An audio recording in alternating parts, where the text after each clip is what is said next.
كي ندعو إلى الله لننشر الخير في الكون الذي حار ونرسل العطر من روض الهدى الزاهي. تو المختصر بہت مختصر عرض کروں گا شارٹ پر. امام یعقوبی فرماتے ہیں دو دوست تھے، آپس میں محبت تھی، پیار تھا، الفت تھی، لیکن اتنی گہری دوستی کہ ایک سے دوسرے کا راز پوشیدہ نہ تھا.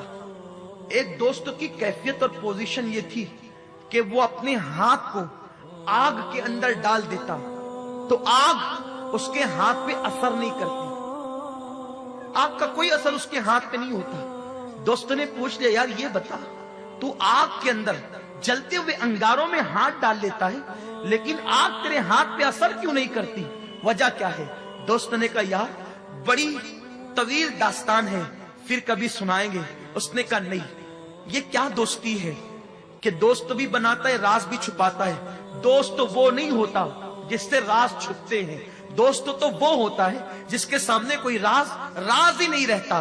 بتانا بھائی کیا بات ہے؟ تو اس نے بتایا دیکھ تجھے معلوم ہے کہ میں مالدار ہوں، میں پہلے بھی مالدار تھا، میرا باپ بھی مالدار تھا. ہوا یہ کہ میں نے جوانی کی دہلیز پہ قدم رکھا اور میں خوبصورت بھی، اللہ نے مجھے حسن بھی دیا، جوانی بھی، طاقت و قوت سب دی. تو پھر ہوا یوں کہ ایک رات ایک شب میں گرمی کے موسم میں اپنی ٹیرس پر اپنے بالا خانے پر ٹہلنے کے لیے رات کو گیا تھا. تو میں نے کیا دیکھا کہ میرے سامنے والے گھر میں اس کے ٹیرس پر اس کے بالا خانے پر ایک خوبصورت لڑکی ٹہل رہی ہے. اس کا چہرہ چاند میں ایسا چمکتا نظر آیا کہ میں دل دے بیٹھا، اس سے پیار ہو گیا. میں نے اس کو کہا اے لڑکی میں تیرے قدموں میں دولت کا انبار لگا دوں گا، بس میں جو چاہتا ہوں تو کر لے. لڑکی نے میری ایک نہ سنی. دن گزرتے گئے، رات گزرتی گئی، زندگی تمام ہوتی گئی. حالانکہ یہ ہوا کہ میں نے کوئی دن کسر نہ چھوڑی، کوئی رات کسر نہ چھوڑی. میں ملنے کی کوشش کرتا، دولت کی لالچ دیتا، مال کی لالچ دیتا، ہر چیز کی میں نے لالچ دی، لیکن وہ لڑکی ٹس سے مس نہ ہوئی. اس نے میری ایک نہ سنی، اس لیے کہ وہ بیٹی کی پرورش مصطفیٰ کریم صلی اللہ علیہ وسلم کی تعلیمات کے سائے میں ہوئی تھی. وہ پاکیزہ ماحول تھا اس کے گھر کا. یہ ہوا کہ چند دنوں کے بعد اس کی شادی ہو گئی کسی گھرانے میں. اتفاق سے اس لڑکی کی شادی ایک غریب اور مزدور گھرانے میں ہوئی. اور پھر یہ ہوا کہ اللہ اکبر وہ ماں بھی بن گئی، بلکہ اس کے 3 بچے ہو گئے. ایک وقت وہ آیا کہ ہمارے علاقے میں قحط سالی چھا گئی، قحط کا زمانہ آ گیا.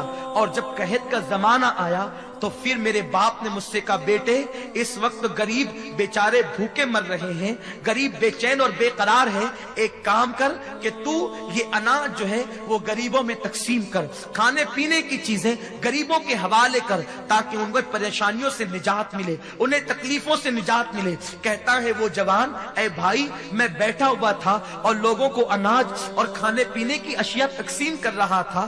ایسے میں اس قطار میں میں نے دیکھا کہ جسے میں چاہتا تھا وہ بھی قطار میں کھڑی تھی. میں نے دیکھ کر اس لڑکی کے خط و خال سے پہچان لیا یہ کون ہے. میں نے اس کے کھڑے رہنے کے انداز سے جان لیا یہ کون ہے. تو میں نے اپنے نوکروں سے کہا جلدی جلدی تم دوسروں کو نپٹا لو میں ابھی آتا ہوں. اور میں نے اشارہ کر کے اس لڑکی کو اپنے قریب بلایا، اپنے کمرے خاص میں بلایا.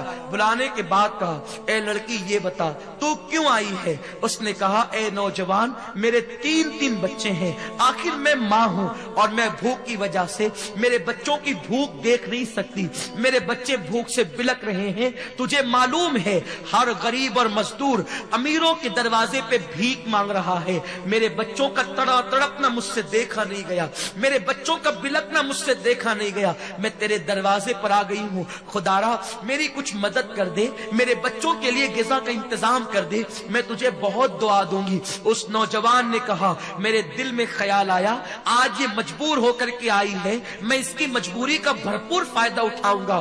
میں نے کہا اے لڑکی, میں تیرے قدموں میں دولت کا انبار لگا دوں گا, کھانے پینے کی اشیاء کا انبار تیرے قدموں میں لگا دوں گا, تو جو کہے گی تیری ہر ایک سنی جائے گی. بس اتنی سی شرط ہے کہ تو میری اس خواہش کو پورا کر دے جو پہلے دن میں نے رکھی تھی, یعنی کہ اس نوجوان نے اس لڑکی کو زنا کی دعوت دی. اب میں اپنی بہنوں سے پوچھتا ہوں اور آپ سے بھی پوچھتا ہوں, آپ مجھے بتائیں, ایک طرف تین بچوں کی زندگی ہو اور دوسری طرف عورت کی آبرو ہو, ایک ماں کا فیصلہ کیا ہوگا؟ دیکھو ماں کا فیصلہ ایک الگ چیز ہے. ماں ہے, ماں کی ممتا بڑی جدا چیز ہے, ماں کی ممتا بڑی عجیب چیز ہے. اللہ نے کائنات میں کسی کو وہ دل ہی نہیں دیا. اللہ نے جو دل ماں کو عطا کیا ہے, ماں وہ ہے جو 9 مہینے پیٹ میں رکھتی ہے, ماں وہ ہے جو 2 سال تک کے اپنا خون جگر پلا کر, اپنے بچوں کو دودھ پلا کر انہیں کھڑے ہونے کے قابل بناتی ہے. تو ماں تھی. 3 بچوں کی جان ایک طرف ہے. اب ممتا سمجھ میں آ گئی ہوگی, یہ اشارہ, میرا عنوان ماں نہیں ہے, اشارہ دے رہا ہوں. اس نے کہا زنا کر میرے ساتھ, ورنہ سن لے, سب کو سب ملے گا, تجھے کچھ نہیں ملے گا. اس نے کہا اللہ سے ڈر, اللہ نے تجھے دولت دی ہے, زنا مت کر, لذت کے لیے گناہ مت کر, لذت چلی جائے گی, گناہ باقی رہ جائے گا. اس نے کہا یا زنا کر یا چلی جا. پلٹی. مختصر یہ, جب پلٹی تو بچوں نے کہا ماں بھوک لگی. اس نے تسلی دی, پھر بچوں کی تڑپ دیکھ نہ سکی, پھر پلٹی. پھر آئی تو کہا خدا کے لیے رحم کر, بہت دعا دوں گی, رحم کر.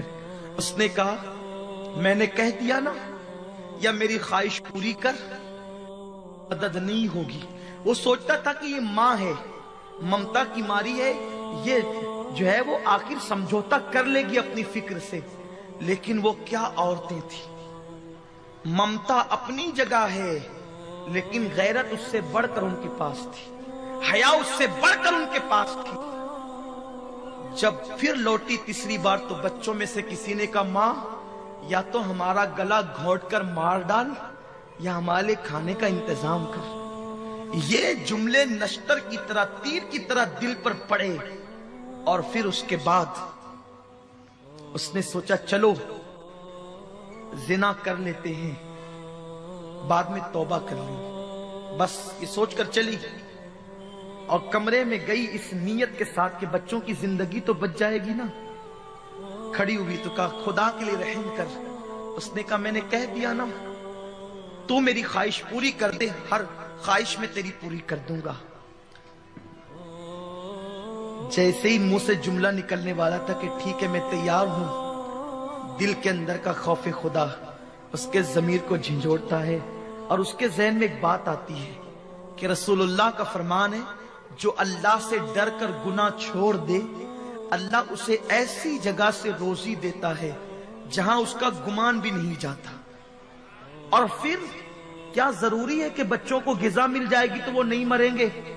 بھوکا ہی مرتا ہے, کوئی ضروری نہیں ہے, پیٹ بھر کھانے والا بھی تو مر جاتا ہے. تو اس نے کہا اے نوجوان سن لے, اپنے ایک ایک بچے کو تڑپ تڑپ کر مرتا تو دیکھ لوں گی, لیکن کبھی اپنے اللہ کی نافرمانی نہیں کروں گی. دامن غیرت پر کبھی زنا کا دھبا لگنے نہیں دوں گی, اور اب کی بات میں واپس بھی نہیں آؤں گی. یہ کہہ کر کے پلٹی ہے اور سنت فاطمی گھر جا کر یوں ادا کرتے, بیٹو انتظار کرو ابھی کھانا آتا ہے. مصلی بچھایا, پیشانی کو سجدے میں رکھا, اللہ تو نے چونچ دیا ہے تو دانا بھی دے گا, میرے کریم میرے بچوں کے لیے کھانے کا انتظام کر دے. جملے مکمل نہ ہوئے تھے, دروازے پہ دستک ہوئی, سر اٹھا کر کے دروازہ کھولا. وہ جوان کھڑا تھا, اس کے ساتھ اور بھی اس کے نوکر تھے. لڑکی نے گرج کر پوچھا اب کیوں آیا ہے؟ کہا مجھے معاف کر دے, جب تو غریب ہو کر اللہ سے اتنا ڈرتی ہے زنا نہیں کرتی، برائی نہیں کرتی، مجھے مالدار ہو کر اللہ سے کتنا ڈرنا چاہیے۔ آج کے بعد میرا دل بدل چکا ہے، اب تو کیا، میں کسی عورت کو بری نظر سے نہیں دیکھوں گا۔ میری بہن لے اور یہ تحفہ قبول کر لے، آج کے بعد میں تجھے بہن کہتا ہوں۔